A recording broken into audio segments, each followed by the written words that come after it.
오늘 말씀은 요한복음 18장 12절에서 27절의 말씀입니다. 요한복음 18장 12절에서 27절의 말씀. 우리 같이 한 목소리를 읽겠습니다. 시작. 이에 군대와 천부장과 유대인의 아랫사람들이 예수를 잡아 결박하여 먼저 안나스에게로 끌고 가니 안나스는 그 해의 대제사장인 가야바의 장인이라. 가야바는 유대인들에게 한 사람이 백성을 위하여 죽는 것이 유익하다고 권고하던 자로라. 시몬 베드로와 또 다른 제자 한 사람이 예수를 따르니 이 제자는 대제사장과 아는 사람이라. 예수와 함께 대제사장의 집들에 들어가고 베드로는 문 밖에 서 있는지라. 대제사장을 아는 그 다른 제자가 나가서 문 지키는 여자에게 말하여 베드로를 데리고 들어오니 문 지키는 여종이 베드로에게 말하되 너도 이 사람의 제자 중 하나가 아니냐 하니 그가 말하되 나는 아니라 하고 그때가 추운 거로 종과 아랫사람들이 불을 피우고 서서 쬐니 베드로도 함께 서서 쬐더라. 대제사장이 예수에게 그의 제자들과 그의 교훈에 대하여 물으니 예수께서 대답하시되 내가 드러내놓고 세상에 말하였노라. 모든 유대인들이 모이는 회당과 성전에서 항상 가르쳤고 은밀하게는 아무것도 말하지 아니하였거늘 어찌하여 내게 묻느냐. 내가 무슨 말을 하였는지 들은 자들에게 물어보라. 그들이 내가 하던 말을 아느니라. 이 말씀을 하심에 곁에 섰던 아랫사람 하나가 손으로 예수를 쳐 이르되 내가 대제사장에게 이같이 대답하느냐 하니 예수께서 대답하시되 내가 말을 잘못하였으면 그 잘못한 것을 증언하라. 바른 말을 하였으면 내가 어찌하여 나를 치느냐 하시더라. 안나스가 예수를 결박한 그대로 대제사장 가야바에게 보내니라. 시몬 베드로가 서서 불을 쬐더니 사람들이 묻되 너도 그 제자 중 하나가 아니냐. 베드로가 부인하여 이르되 나는 아니라 하니 대제사장의 종 하나는 베드로에게 귀를 잘린 사람의 친척이라. 이르되 내가 그 사람과 함께 동산에 있는 것을 내가 보지 아니하였느냐. 이에 베드로가 또 부인하니 곧 닭이 울더라. 아멘. 배신당하신 왕이란 제목으로 말씀을 나눕니다. 기도하겠습니다. 생명의 주님, 감사와 찬양을 드립니다. 주의 말씀을 대하는 시간입니다. 말씀 가운데 살아계신 주님을 만나는 귀한 시간 되게 하여 주옵소서. 예수 그리스도 이름으로 기도합니다. 아멘.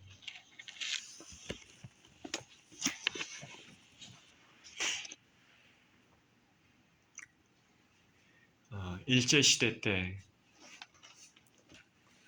6.25 이전에 북한은 동양의 예루살렘이라는 말을 들을 정도로 뜨거운 신앙을 가진 사람들이 매우 많았습니다. 우리 한민족은 1907년에 평양의 장대현 교회에서 일어난 대부흥 이후 40년 동안 세계 교회사에서 유례를 찾아볼 수 없을 정도로 폭발적인 부흥을 경험했습니다. 그런데 북한은 김일성 정권이 들어선 이후에 극심한 박해로 인해 그 자취가 거의 사라졌습니다. 당시 북한 사회의 지도자였던 분은 조만식 장로님입니다. 이분은 공산 정권에 대항했지만 순교를 당하셨습니다. 그런 이후에 북한의 교회들은 김일성의 공산화 획책을 막을 길이 없었습니다. 이 교회 말살 정책에 앞장선 사람이 있었는데 그 사람은 강양욱이라는 목사였습니다. 이 강양욱이라는 목사는 김일성의 친척입니다. 김일성의 공산화 정책을 지지하면서 교회를 박해했습니다. 교회 말살책을 기획하고 또 실행했습니다. 그러면서 북한의 토지개혁이나 교회의 사유재산을 몰수하고 교회에서 헌금하는 것도 금지했습니다. 그리고 교회에 대항해서 북조선 기독교도 연맹이라는 것을 조직했습니다. 북한에 있는 교회들을 다 무너뜨리려고 하는 것입니다. 1947년 2월부터는 교인 수가 적은 교회들을 일제히 문을 닫게 했습니다. 그리고 한시적으로 주일을 노동일로 정했습니다. 월요일을 휴일로 바꿨습니다. 그래서 주일 예배를 강제적으로 막았습니다. 북한에는 신실한 주님의 종들이 많이 있습니다. 지금 우리 신앙생활하면서 신실하다고 생각하는 사람하고는 차원이 틀리죠. 정말 신실하고 진실한 목사들, 성도들은 끝까지 저항하다가 순교를 당하셨습니다. 이렇게 교회 말살 정책에 앞장섰던 사람이 다른 사람도 아니고 목사가 그렇게 했다라는 것이 참으로 안타까운 일입니다. 이런 일로 이 강양웅이라는 사람은 나중에 북한의 부주석까지 올랐습니다. 부주석은 김일성 다음에 2인자입니까? 어쨌든 이 사람은 그렇게 교회를 다 무너뜨리고 씨를 말리려고 하는 정책을 편 대가로 공산당에 협조했던 그 대가로 그 북한에서 잠시 동안 영달을 누렸습니다. 그리고 죽었겠죠. 이 사람은 예수님의 교회들을 무너뜨린 영원한 심판을 받게 되는 배반자가 되었습니다. 몇십 년 안 되는 잠깐의 영달, 이 땅에서 영달을 누렸지만 말할 수 없는 고통과 저주와 멸망을 당하는 영원한 심판을 지금 받고 있을 것입니다. 오늘 본문을 읽었는데 오늘 본문은 유다의 배반으로 예수님이 체포된 후의 일을 이야기하고 있습니다. 예수님께 가장 가까이 있었던 제자 중 한 사람이 예수님을 배반한 것, 예수님을 판 것은 참으로 안타까운 일이고 주님은 마음이 매우 아프셨을 것입니다.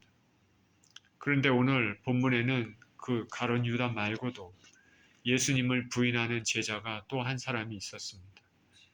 본문을 읽겠습니다. 12절에 이에 군대와 천부장과 유대인의 아랫사람들이 예수를 잡아 결박하여 먼저 안나스에게로 끌고 가니 안나스는 그 해의 대제사장인 가야바의 장인이라. 가야바는 유대인들에게 한 사람이 백성을 위하여 죽는 것이 유익하다고 권고하던 자로라.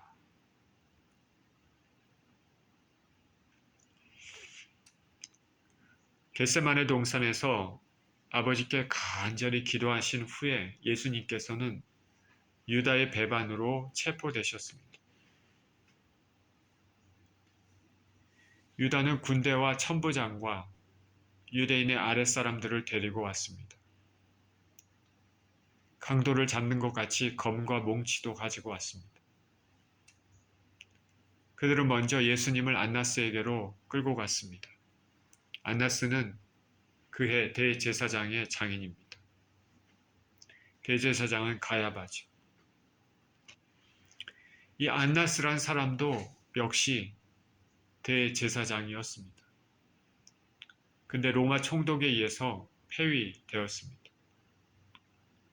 그렇게 폐위된 이후에도 영향력을 행사하고 있었습니다.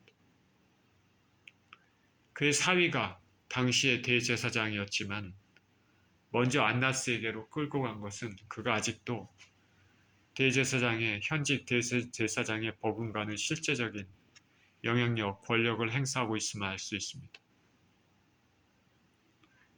현재의 대제사장 가야바는 공회에서 유대인들에게 한 사람이 백성을 위해 죽는 것이 유익하다고 말했던 사람입니다. 백성들이 예수님을 따르는 일들이 점점 커짐에 따라 로마의 공격을 초래할 수 있다는 걱정에서 말한 것이었습니다.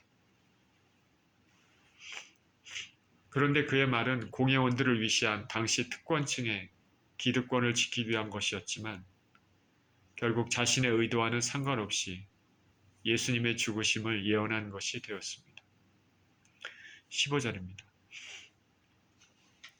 시몬 베드로와 또 다른 제자 한 사람이 예수를 따르니 이 제자는 대제사장과 아는 사람이라. 예수와 함께 대제사장의 집들에 들어가고 베드로는 문 밖에 서 있는지라. 대제사장을 아는 그 다른 제자가 나가서 문 지키는 여자에게 말하여 베드로를 데리고 들어오니 문 지키는 여종이 베드로에게 말하되 너도 이 사람의 제자 중 하나가 아니냐 하니 그가 말하되 나는 아니라. 그때가 추운 고로 종과 아랫사람들이 불을 피우고 서서 쬐니 베드로도 함께 서서 쬐더라.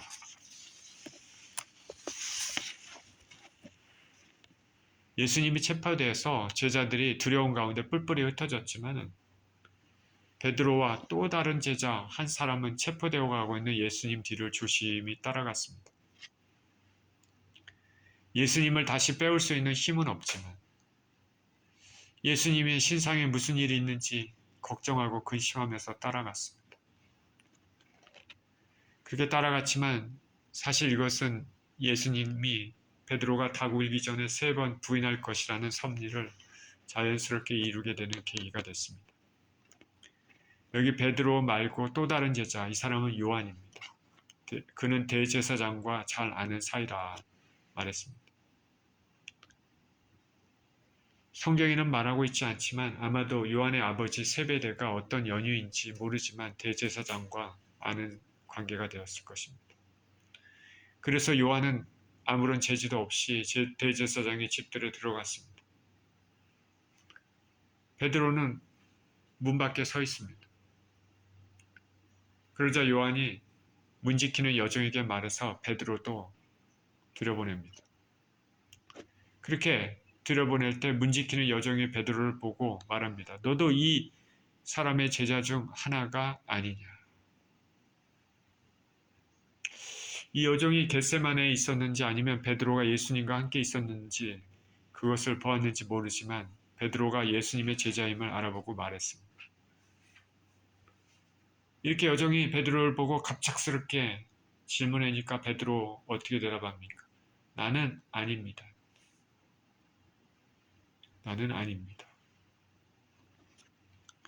사람은 순간적으로 자신에게 위협이나 불리한 일이 닥칠 것 같으면 자신을 지키기 위해 거짓말을 할 때가 많습니다.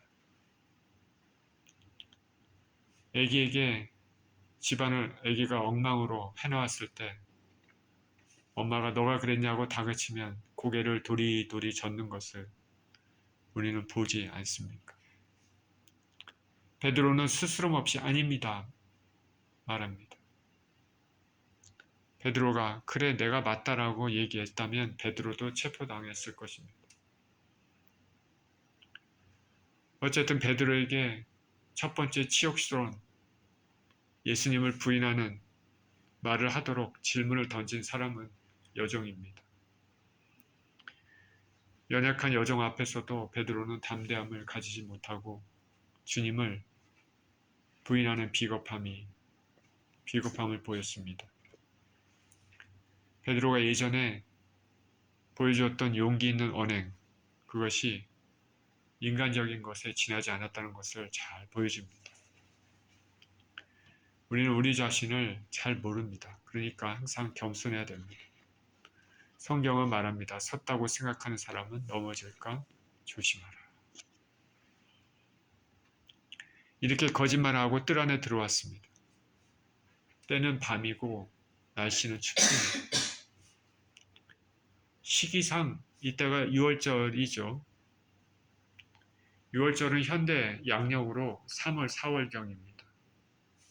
그러니까 밤에는 다소 쌀쌀한 날씨였을 것입니다. 당시의 상황이 특별해서 대제사장의 하속들은 밖에서 대기하고 있었습니다. 그들은 마당에서 불을 피우고 쬐고 있습니다. 이때 베드로도 함께 서서 쬐고 있었습니다. 19절입니다. 대제사장이 예수에게 그의 제자들과 그의 교훈에 대하여 물으니 예수께서 대답하시되 내가 드러내놓고 세상에 말하였노라. 모든 유대인들이 모이는 회당과 성전에서 항상 가르쳤고 은밀하게는 아무것도 말하지 아니하였거늘 어찌하여 내게 묻느냐. 내가 무슨 말을 하였는지 들은 자들에게 물어보라. 그들이 내가 하던 말을 아느니라. 대제사장 안나스가 예수님에게 제자들에 대한 것과 예수님의 가르침에 대해서 신문했습니다. 제자들에 대해 물은 이유는 제자들이 얼마나 되는지, 그리고 제자들의 성향은 어떤지, 그리고 왜 제자들을 불렀는지 이런 것들을 물으려고 하겠죠. 그리고 예수님이 가르치는 게 뭘 가르치는지, 지향하는 바가 뭔가, 이렇게 제자들을 모아서 무력혁명을 일으키는가, 그런 의구심이 맞는지 확인하려고 하는 것일 것입니다. 그리고 자신들이 신봉하는 유대교에 반하는 것이 없는지. 이렇게 물었더니 예수님은 말씀하십니다. 내가 드러내놓고 세상에 말했다. 모든 유대인들이 모이는 회당과 성전에서 명확히 드러내어 말했습니다. 안나스는 거만함, 권위를 내세워 상투적인 것으로 질문으로 예수님의 가르침이 이교적이고 폭력적이고 그런 것을 인정할 만한 것을 끄집어내려고 했지만은 예수님의 대답은 모든 것이 공개적이었다 밝히십니다. 안나스가 원하는 의도를 무력화시킵니다. 우리 주님께서 가르치신 것은 은밀하게 하지 않으셨습니다. 언제나 공개적으로 가르쳤기 때문에 산헤드린 회원뿐 아니라 이스라엘 모든 사람들이 예수님의 교훈에 대해서 잘 알고 있었습니다. 그리고 예수님은 이 안나스가 한 첫 번째 질문, 즉 예수님의 제자들과 예수님의 교훈에 대한 그렇게 질문했는데 거기서 제자들에 대한 답변은 하지 않으셨습니다. 예수님은 신문 받는 순간까지도 제자들을 보호하셨습니다. 우리 주님께서는 이런 분이십니다. 당신과 같이 있는 제자들을 아끼시고 보호하십니다. 체포당할 때도 그렇게 하셨고요. 그리고 지금 이 땅에 살고 있는 저와 여러분, 우리가 주님의 자녀들이라면 주님은 우리를 보호하십니다. 예수께서 그러시면서 어찌하여 내게 묻느냐? 내가 한 말을 들은 자들에 물어보라 라고 말씀하십니다. 증언자들이 있다면 그들의 말을 듣고 정당한 절차에 따라 재판을 진행하라는 의미죠. 이미 예수님의 가르침을 들어서 알고 있는 안나스에게는 다시 반복할 필요가 없으셨습니다. 예수님은 이미 안나스의 의도를 알고 있었습니다. 고트리를 잡으려고 하는 의도를 이미 알고 있는 것이죠. 22절입니다. 이 말씀하시며 곁에 섰던 아랫사람 하나가 손으로 예수를 쳐 이르되 내가 대제사장에게 이같이 대답하느냐 하니 예수께서 대답하시되 내가 말을 잘못했으면 그 잘못한 것을 증언하라. 바른 말을 하였으면 내가 어찌하여 나를 치느냐 하시더라. 예수님 대답에 곁에 섰던 아랫사람 하나가 손으로 예수님을 쳤습니다. 아마도 대제사장의 경호원이나 산헤드린 경비원이었을 것입니다. 내가 대제사장에게 이같이 대답하느냐. 예수님의 태도가 불손하다고 생각했겠죠. 근데 유대인들에게서 사람의 뺨을 친다. 이것은 금기됐습니다. 왜냐하면 하나님의 형상을 입은 인간의 존엄성을 파괴하는 것으로 간주되어 있기 때문입니다. 하물며 하나님이신 하나님의 본체이신 예수님을 친행이는 감당할 수 없는 무서운 죄죠. 예수님께서 맞으신 것은 다시 한번 수욕을 당하신 것을 의미하고 이사야서 50장 6절의 예언이 성취된 것이라 할 수 있습니다. 나를 때리는 자들에게 내 등을 맡기며 나의 수염을 뽑는 자들에게 나의 뺨을 맡기며 모욕과 침뱉음을 당하여도 내 얼굴을 가리지 아니하였느니라. 예수님께서 말씀하십니다. 내가 말을 잘못했으면 잘못한 것을 증언하라. 바른 말을 하였으면 내가 어찌하여 나를 치느냐. 예수님은 정당한 항의를 하십니다. 만약 예수님이 한 말 가운데 잘못한 것이 있으면 대제사장이 정당하게 심판을 해야 됩니다. 그러므로 대제사장의 심판이 내리기도 전에 아무런 잘못도 없는데 폭력을 행사한 것은 불법입니다. 안나스의 침묵에서도 알 수 있습니다. 자, 그런데 이 말씀을 잘못 오해하면 안 됩니다. 우리 예수님께서 오른쪽 뺨을 치는 자에게 왼쪽 뺨도 돌려대라 이렇게 말씀하시지 않았습니까? 그 말씀과 대치되는 것이 아닌가. 그러나 그런 것은 아닙니다. 예수님께서 그 말씀하신 것은 상대방의 행위에 대해서 절대로 복수하지 말라라는 것을 강조하는 것이지 지금처럼 정당한 발언도 하지 말라 하는 것은 아닙니다. 24절입니다. 안나스가 예수를 결박한 그대로 대제사장 가야바에게 보내니라. 안나스는 신문을 했으면서 예수님을 책잡을 만한 것을 발견하지 못했습니다. 자신의 의도가 수포로 돌아갔습니다. 이렇게 예수님에 대한 신문을 마치고 자신의 사위인 현 대제사장인 가야바에게 예수님을 보냅니다. 그리고 본문에서는 요한복음에서는 안나스가 예수님을 가야바에게 보냈다는 짧은 기록만 있을 뿐입니다. 공간복음에서 자세히 언급된 가야바 앞에서의 신문에 대해서는 전혀 언급하지 않고 있습니다. 대신 요한복음 여기서는 베드로가 예수님을 부인하는 이야기를 강조하고 있습니다. 자, 이렇게 안나스가 예수님을 가야바에로 보냈는데 가야바 있는 데서 일어났던 일들은 공간복음에서 이렇게 얘기를 합니다. 안나스는 가야바에게 예수님을 보냈는데 아마도 이 가야바와 안나스는 뜰을 가운데 두고 한 집에서 거주했던 것 같습니다. 예수님이 가야바를 중심으로 한 사내들인 공회에 끌려가셨습니다. 공회는 한밤중인데도 불구하고 가야바를 중심으로 한 대제사장들과 서기관 장로들이 모여 있었습니다. 사내들인 공회는 공회당에서 열려야 되지만은 이날 그것도 한밤중에 가야바 집에서 급하게 열렸습니다. 불법의 시작이죠. 여기 모인 사람들은 공회원들 중에서 거의 모두 예수님에게 적대적인 마음을 가진 사람들일 것입니다. 니고데모나 아리마대 요셉 같은 숨겨진 예수님 제자들이 참석했는지는 확실치 않습니다. 공회에 모인 사람들은 예수님의 칠 증거를 찾습니다. 그러나 찾지 못했습니다. 거짓 증인들도 왔지만 서로 증거가 합하지 않습니다. 그러자 후에 두 사람이 와서 말합니다. 이 사람의 말이 내가 하나님의 성전을 헐고 사흘에 지을 수 있다 하더이다. 이렇게 말을 하니까 가야바가 예수님에게 이들의 증거에 대해서 어떠냐 묻습니다. 그런데도 예수님은 침묵하십니다. 그러자 예수님께 내가 하나님의 아들 그리스도냐 우리에게 맹세하라. 예수님이 말씀하십니다. 내가 말하였느니라. 그러나 내가 너희에게 이르노니 이후에 인자가 권능의 우편에 앉은 것과 하늘 구름을 타고 오는 것을 너희가 보리라.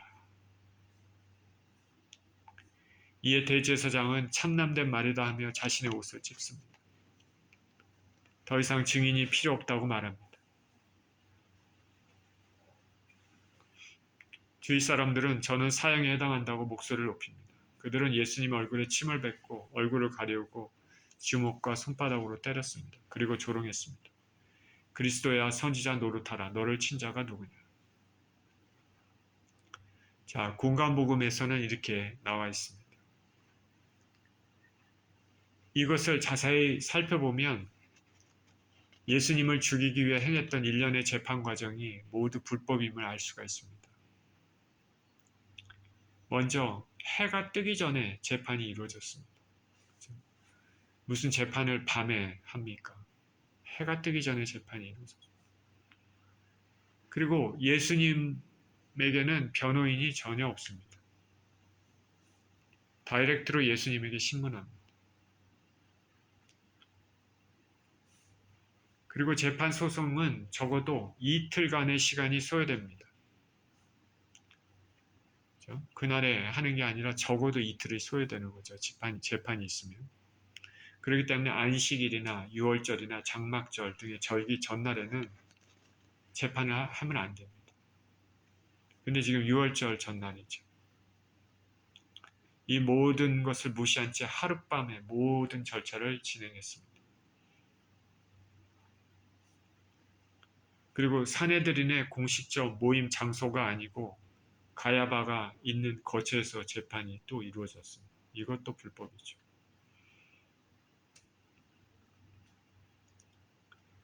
그리고 아까 안나스 앞에서는 증인도 없습니다. 증인도 없이 신문이 이루어졌습니다.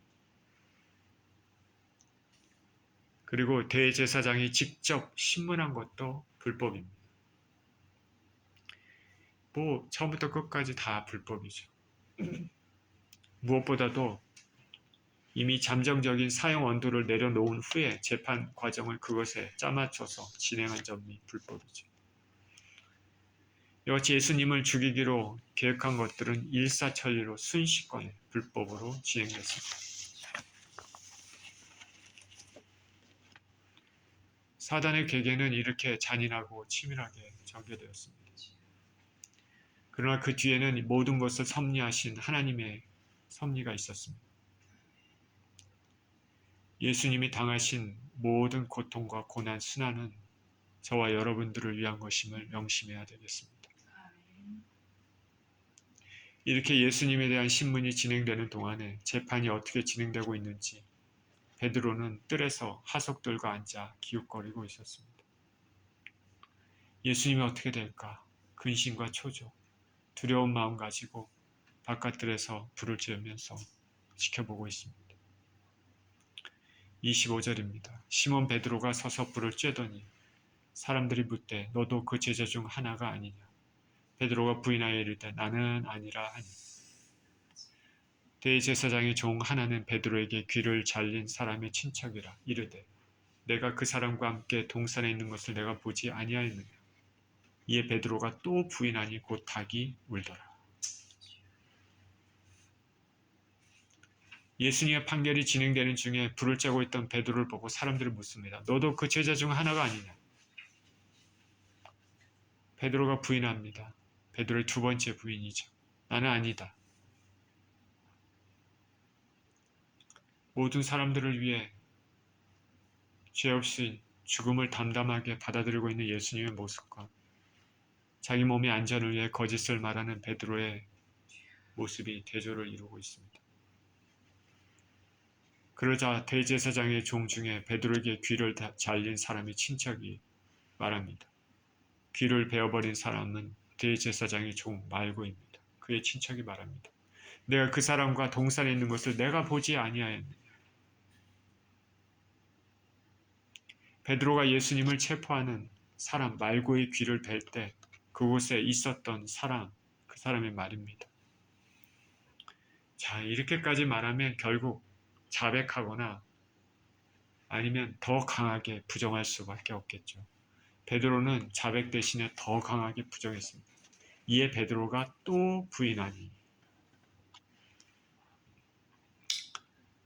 코너에 몰리니까 마가복음에서는 저주하면서 맹세를 하면서까지 부인했다고 말을 했습니다.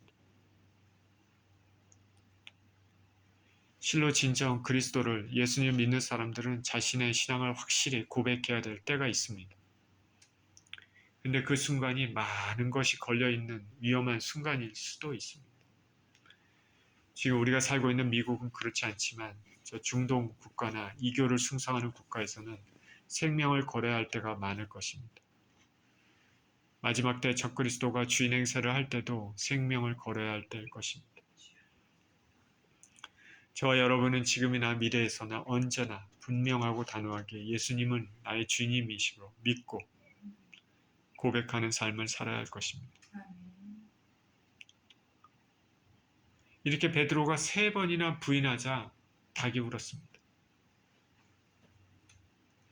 이전에 주를 위하여 내 목숨을 버리겠나이다 는 그 베드로의 맹세. 근데 예수님이 닭 울기 전에 내가 3번 나를 부인하리라, 예수님의 증언. 둘 중에 실현된 것은 베드로의 맹세가 아니라 예수님의 예언이었습니다. 이러한 베드로의 부인 속에는 자기의 맹세를 단 몇 시간도 지켜내지 못하는 나약한 모습과 불안이 상징적으로 잘 암시되어 있습니다. 공관복음에서는 베드로는 닭 울음소리를 듣고 예수님 말씀이 생각났다. 그래서 심히 통곡했다 말합니다.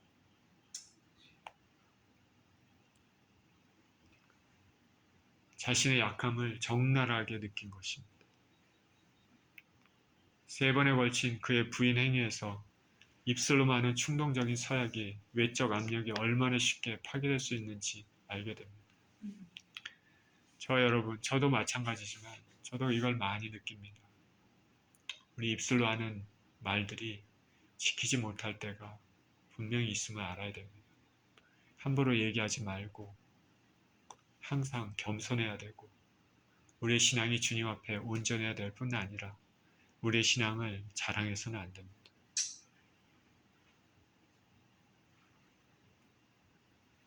우리의 신앙은 이렇게 자신의 실체를 들여다보고 깨닫는 시간이 필요합니다.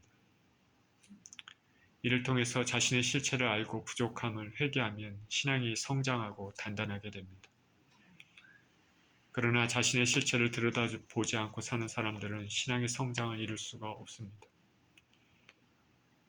오늘날 교회 출석하는 많은 사람들이 자신의 실체를 들여다보지 않고 신앙생활합니다.